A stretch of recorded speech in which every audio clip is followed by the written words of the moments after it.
Hello, welcome back. It's Fred up in the shack. Now, something I think quite important has happened on shortwave radio in the last few days that some of you might not be aware of.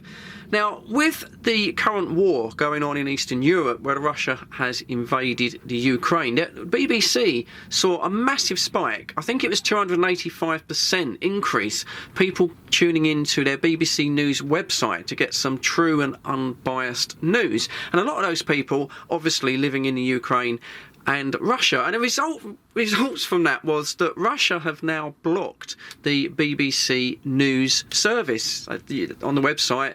TV transmissions that attacked a radio tower, they've completely censored it.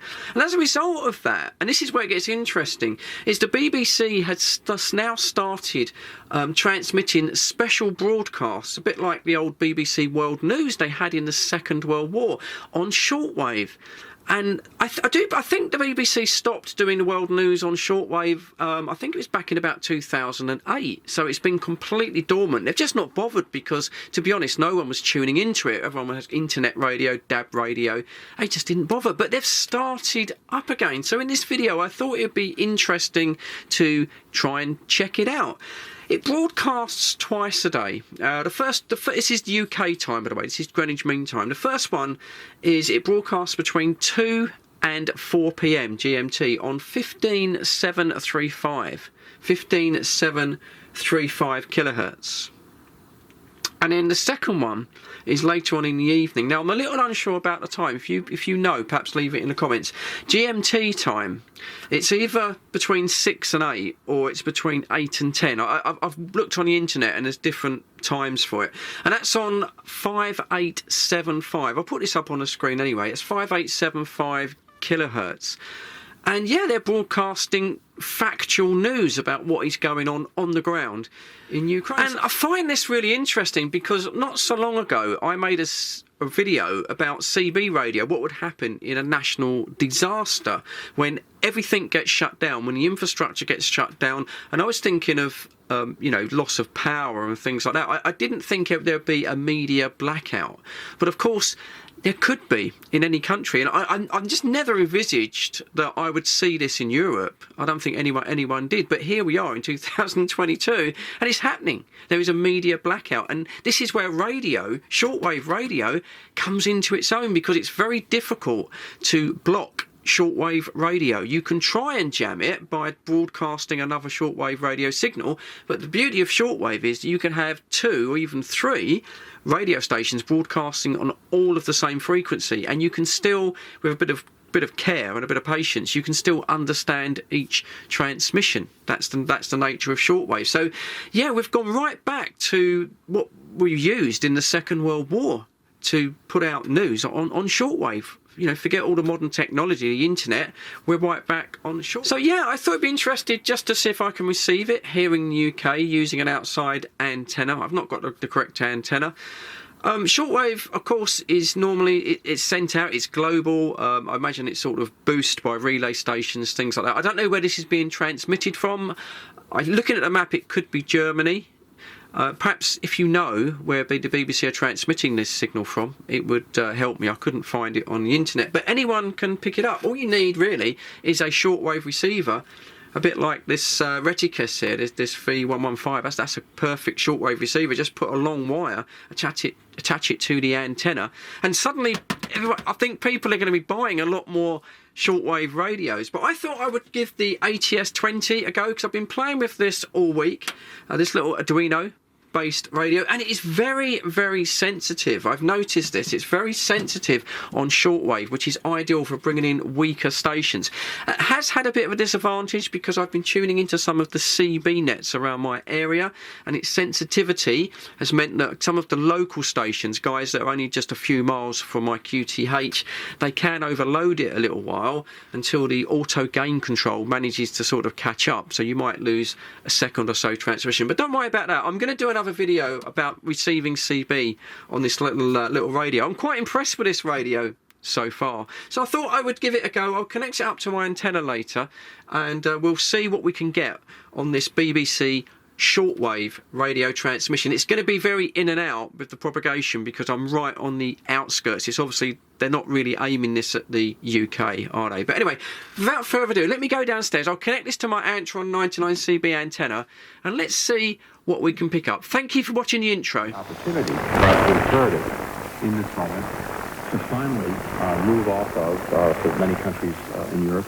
the dependence on Russian energy because Russia uses it as a weapon. And we're seeing countries respond to that. It will take some time to do that, but if you'll forgive the bad pun, there is real energy in this effort. Well, the European Union is about to unveil a plan to reduce its reliance on Russian gas imports by 2/3 within a year. That comes a day after the Russians have threatened to cut all gas supplies to Germany in the event of a Western boycott of Russian oil. On the patent is Belgian energy minister. But how dependent is her country on Russian energy imports? We have a very unique position within Europe, and we are only between 4 and 6% dependent on Russian gas. We have at the same time a dependence of 30% of our oil imports, and we have of course also a dependence with regard to uranium up until 20%.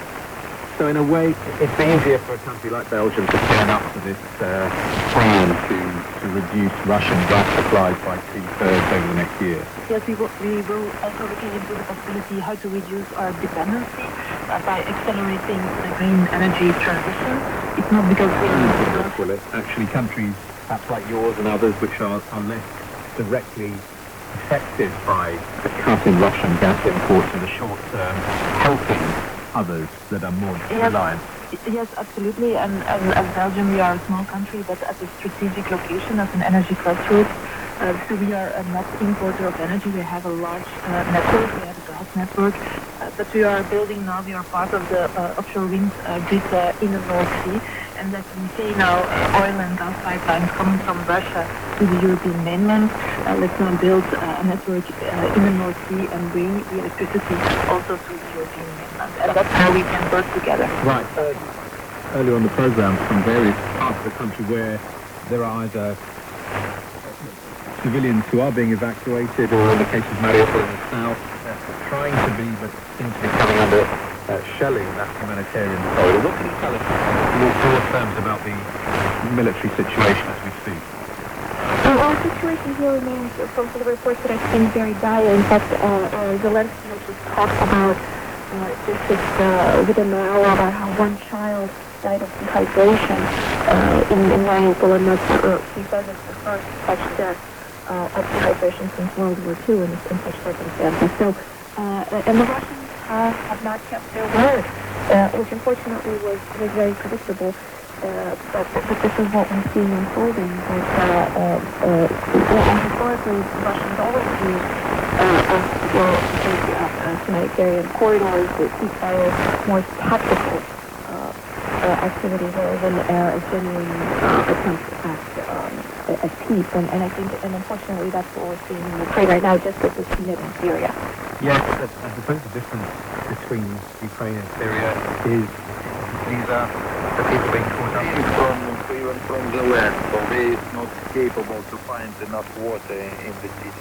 What about power supplies? What about electricity, gas? It's the seventh day when Mariupol does not have any utility. So Russia, by bombing and by artillery shelling, destroyed all the electricity 7 days before.